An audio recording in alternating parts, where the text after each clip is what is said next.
From Australian commoner to Danish queen, the epic love story of King Frederik and Queen Mary.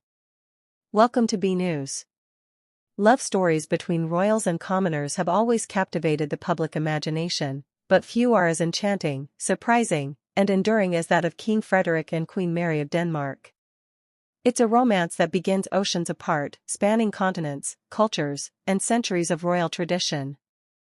Their love didn't originate within palace walls or arranged meetings. It blossomed in a crowded bar, amidst a sea of strangers, on the night of an Olympic celebration.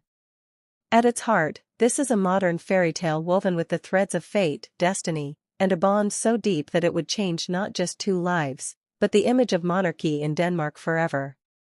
From Mary Donaldson's quiet life in Hobart, Tasmania, to the grand ceremonial halls of Copenhagen, this story is as much about resilience and transformation as it is about love.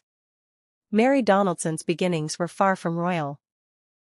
Born in 1972 in Hobart, the scenic capital of Tasmania, she grew up in a loving, academic household.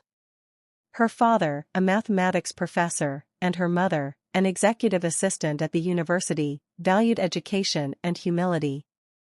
Mary was raised in a home where knowledge, discipline, and kindness mattered more than titles or pageantry. She was bright, elegant, and quietly ambitious, traits that propelled her to the University of Tasmania, where she earned degrees in commerce and law.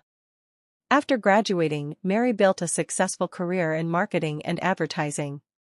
She lived a life that was grounded, professional, and entirely disconnected from the concept of royalty. And yet, as the world would come to discover, her destiny lay far beyond the boardrooms of Australia. In the year 2000, Sydney hosted the Olympic Games, drawing dignitaries and athletes from across the globe. Amid the glittering festivities, a casual pub in the city's Darling Harbour became the unlikely backdrop for a moment that would shape European royal history. Mary Donaldson, then 28, attended a party with friends.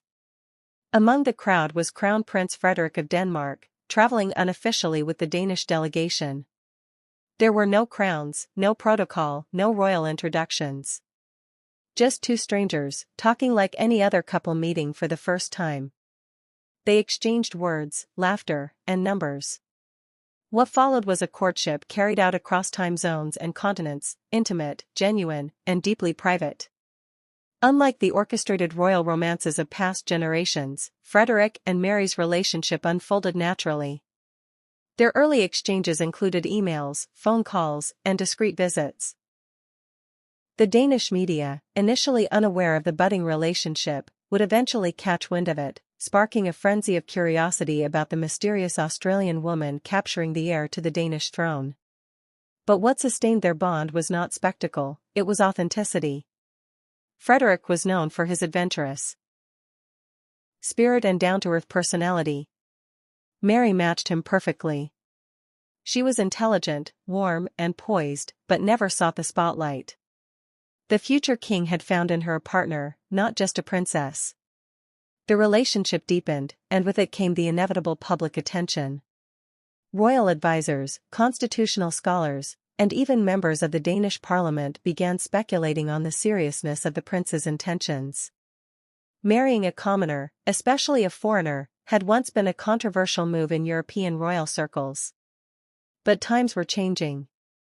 Denmark, known for its progressive values, began to embrace the idea of a modern monarchy led by a couple whose love story echoed those of ordinary people. By 2003, the palace confirmed what the world had already suspected: Prince Frederik had proposed, and Mary had accepted. The engagement was met with celebration across Denmark and Australia. The Danish royal family publicly welcomed Mary with warmth and grace. Still, the transition from a private citizen to a future queen was not without challenges. Mary embarked on an intensive cultural and language education. She studied Danish history, etiquette, and constitutional law. She began speaking Danish in public and adapted to the often rigid demands of royal life. Her efforts were not just about learning, they were about respect. Mary wanted to earn her place, not inherit it. And the Danish people noticed. On May 14, 2004, in a ceremony watched by millions, Mary Donaldson walked down the aisle of Copenhagen Cathedral and into history. wearing a stunning ivory gown designed by Danish fashion house of Frank, and the veil worn by Crown Princess Margareta of Sweden in 1905, Mary was no longer an outsider. She became Her Royal Highness Crown Princess Mary of Denmark. The moment Frederik looked at her, eyes brimming with tears, the entire world saw what royal love could be: real, emotional, and beautifully human. Marriage, however, was only the beginning. In the years that followed, Frederik and Mary took on their roles with grace and purpose. Together, they became symbols of a forward-looking monarchy. Mary quickly became one of the most admired royals in Europe. She championed causes such as maternal health, anti-bullying, and gender equality. She launched the Mary Foundation, aimed at improving lives through social inclusion. Her ability to connect with people, from world leaders to everyday citizens, earned her deep respect. Frederik, too, evolved into a confident statesman and loving father. Their relationship, still grounded in the intimacy of that first conversation in Sydney, blossomed into a formidable partnership. Their growing family only deepened their connection.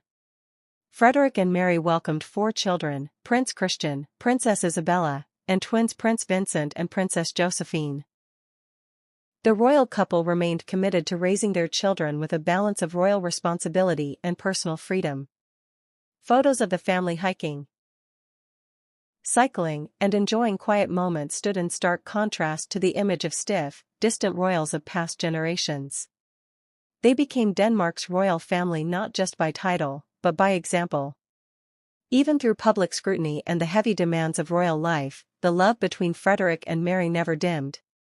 Through global tours, state dinners, and national tragedies, they stood united. Their body language spoke volumes: shared glances, hand-holding, laughter, and unexpected moments. It wasn't just pageantry. It was partnership. And it inspired millions. When Queen Margrethe II announced in 2024 her decision to abdicate, it marked a turning point not just in Danish history but in Frederik and Mary's story. On January 14, 2024, Frederik ascended to the throne as King Frederik X, with Mary becoming Queen Consort. Once a marketing executive from Hobart, Mary now stood as the first Australian-born queen in European history. But her journey wasn't defined by title. It was defined by love, perseverance, and purpose. The coronation ceremony was both regal and remarkably modern. Denmark didn't crown their monarchs with ornate headpieces or dramatic declarations. Instead, they introduced their new king and queen to the people with warmth, transparency, and celebration. The streets of Copenhagen were filled with well-wishers, many waving Australian flags beside Danish ones. It was a symbol of unity, and a tribute to a woman who had given her heart not just to a man, but to an entire nation. Queen Mary's evolution from citizen to consort wasn't accidental. It was intentional, heartfelt, and deeply earned. She brought a global perspective to Danish royalty, one shaped by Australian openness and Nordic resilience. Her every speech, appearance, and initiative reflected that blend. And alongside her, King Frederik remained steadfast, devoted, and grounded. Together, they led not just with tradition, but with vision. Today, King Frederik and Queen Mary represent a new era of monarchy, one that values connection over ceremony, humanity over hierarchy. They have shown that love stories can begin in the most unexpected places and grow into something world-changing. Their journey reminds us that destiny isn't always born in castles. Sometimes, it starts with a glance across a crowded room. As Denmark continues to navigate a changing world, the royal couple stands as a beacon of unity, humility, and heart. Their love is not just a personal triumph, it's a national symbol of what modern monarchy can become. From cafe dates in Sydney to balcony waves in Copenhagen, their path has never lost its emotional core. It is this authenticity that continues to resonate with millions. And so, the story of King Frederik and Queen Mary is far from over. It is still being written, one day, one duty, one moment at a time. They are not just royalty, they are a love story that redefined a crown. What do you think makes the love story of King Frederik and Queen Mary so unforgettable? Let us